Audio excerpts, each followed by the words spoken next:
compris. J'espère qu'il m'amène bien à un port.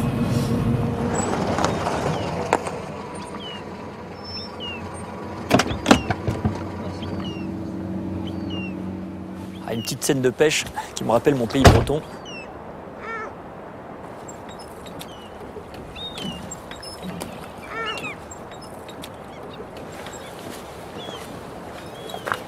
On va voir si la pêche a été bonne.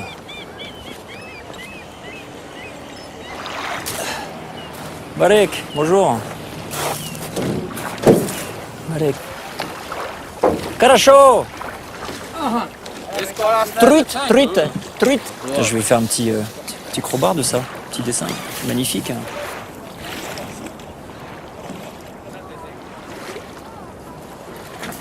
Bah, c'est pas mal ça, dis donc, il est poissonneux ce lac.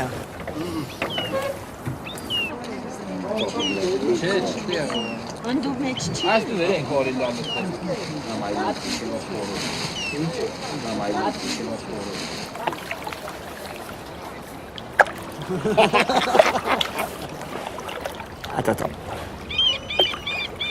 Et voilà.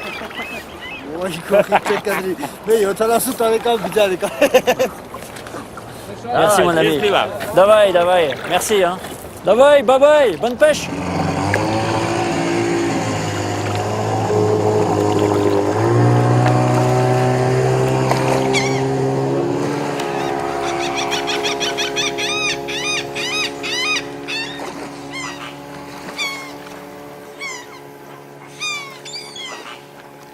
Là, je viens de vivre un grand moment de rencontre, voilà, des moments que j'aime beaucoup dans le voyage, qui sont imprévus en fait. Voilà, c'était imprévu, on s'arrête sur au bord de la route, au bord du lac, et puis des pêcheurs revenaient en fait de leur pêche. C'est ça le voyage, c'est pas quelque chose de plus compliqué, c'est des vraies rencontres, très simples et en même temps très riches. Ils reviennent de la pêche, alors il y en a un qui me propose de passer de l'autre côté, de voyager un peu sur une barque, bah, évidemment que j'ai envie d'y aller.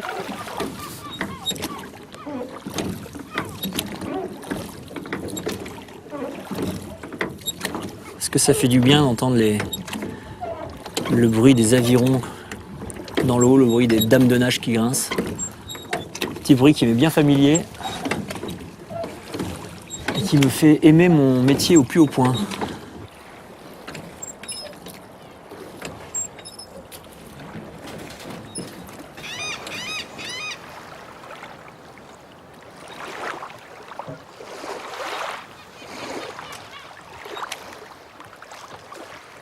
De l'autre côté du lac m'attend un site emblématique de l'art religieux arménien, le cimetière de Noratous et ses fameux ratchkars, croix de pierre sculptée, typiques et uniques, dont les plus anciennes datent du IXe siècle.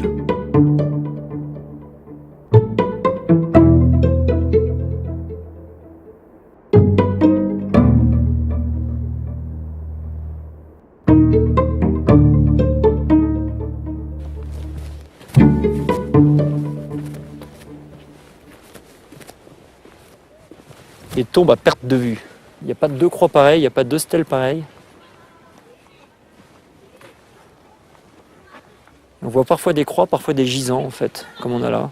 On voit des scènes, comme là, les tombes nous racontent une histoire. C'est un rébus en fait. Il faudrait les déchiffrer, il faudrait prendre le temps. Il faudrait prendre le temps de déchiffrer tout ça, mais quel travail.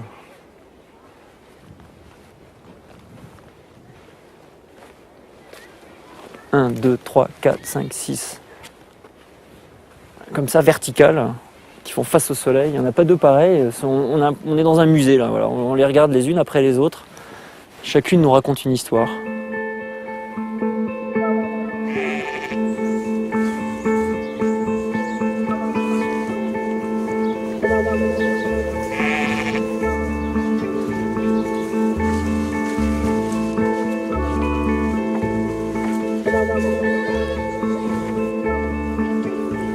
On ressent en fait dans ce lieu une quiétude toute particulière. Aucune rigidité, aucun sentiment de mort en fait ici, contrairement probablement à certains cimetières en fait qu'on a chez nous. Les enfants jouent, les enfants se promènent sur les tombes, là je les vois d'ici. Ils se baladent, ils se couchent sur les tombes, ils escaladent. Pour eux c'est un grand terrain de jeu. Et puis pour moi c'est un grand terrain de promenade culturelle et recueillie. Voilà, donc je prends un grand plaisir en fait à à scruter un peu les tombes, à chercher des dessins, à essayer de chercher la signification, même si je n'ai pas tous les outils pour le faire. Viens voir, je vais te montrer. Regarde. Shukai Verchen. Couleur, aquarelle. Couleur. Ça, elles connaissent ça. Tiag. Vous voulez vous asseoir?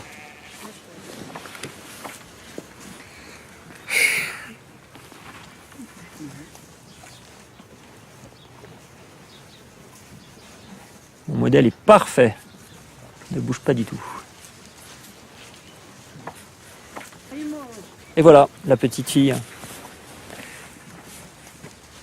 C'est bien? Caracho? Oui? Alors, il faut que tu vas me dire ton nom.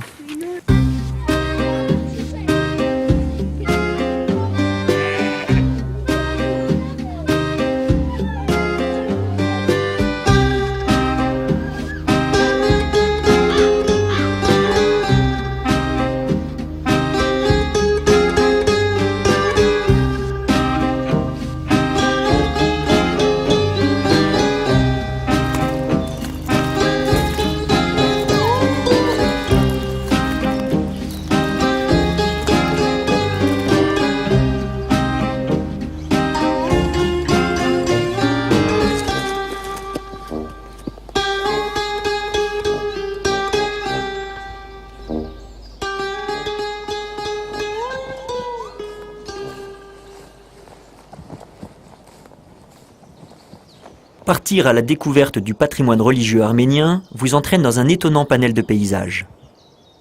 Chaque monument est ancré dans son environnement. Chaque lieu invite à poursuivre le voyage. Avant de regagner la capitale, je savoure les vieilles pierres d'Arardzin. Fondé au XIIe siècle par un abbé à vocation artistique, ce monastère était réputé pour son école de musique. Sous les voûtes médiévales semble encore résonner l'écho des chants sacrés.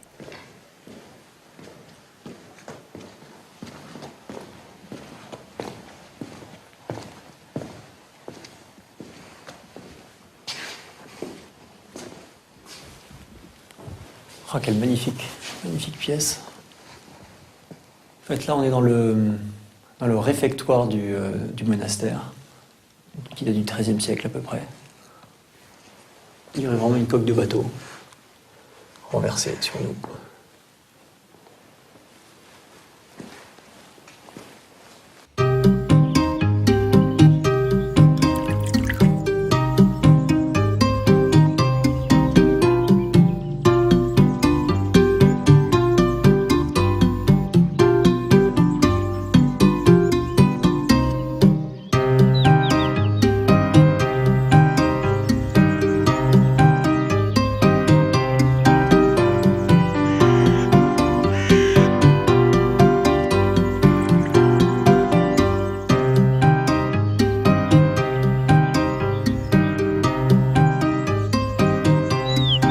Je crois que les moines, entre le Xe et le XIIIe siècle, ont dressé des monastères dans tout le pays et dans des paysages vraiment très variés, en fait.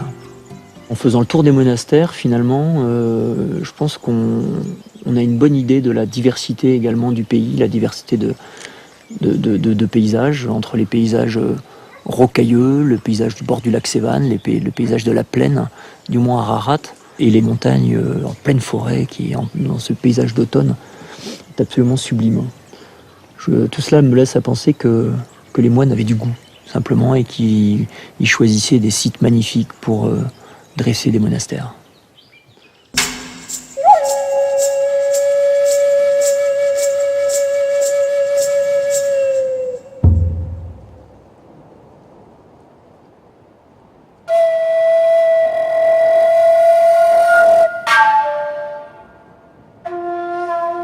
Je garderai de ces jours sur la route le souvenir de paysages grandioses, de gens accueillants et d'un patrimoine religieux exceptionnel.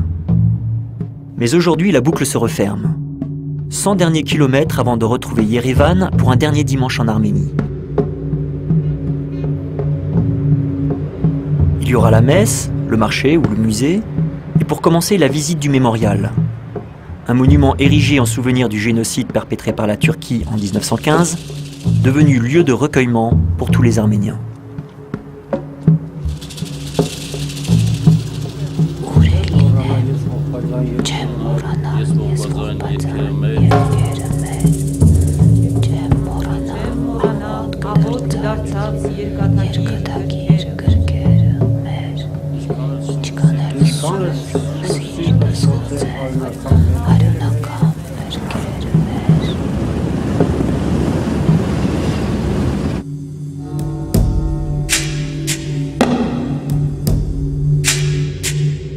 Des pans de pierre pour former le foyer d'une flamme éternelle, au pied d'une immense flèche symbolisant le peuple arménien. Message précis. Arménie, ton feu ne s'éteindra jamais.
Plus d'1 million de personnes habitent aujourd'hui à Yerevan, soit un tiers de la population si l'on accepte les 5 millions d'Arméniens qui vivent ailleurs dans le monde.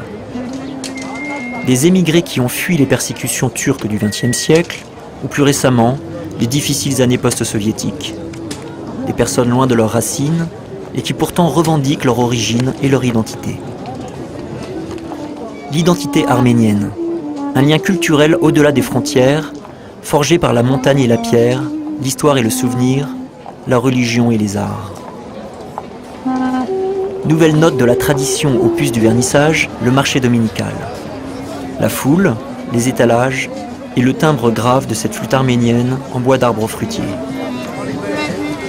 Ça, c'est un joueur de doudouk. Le doudouk, c'est l'instrument traditionnel du pays, donc c'est intéressant d'en voir quand même. Je vais faire un petit dessin. Doudouk. Attends, je vais... Continue, c'est très beau.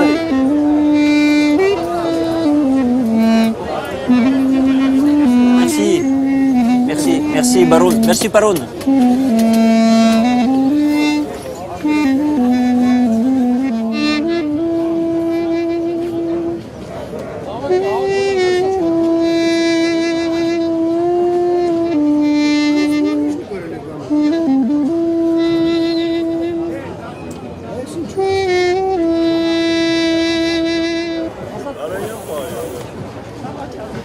Il n'y a rien qui sort, qu'est-ce que c'est que ça?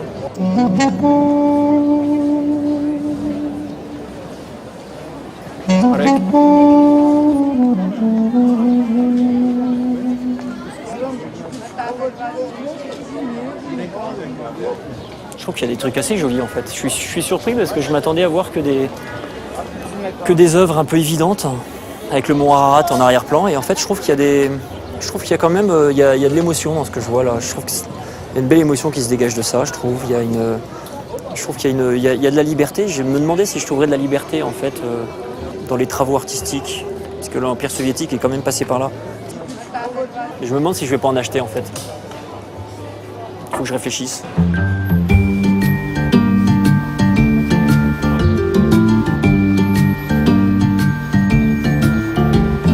Le métro de Yerevan restera un souvenir étrange. Pas encore de publicité sur les murs, aussi lisse que propre. 50 drams, soit 10 centimes d'euros le ticket, quel que soit le trajet.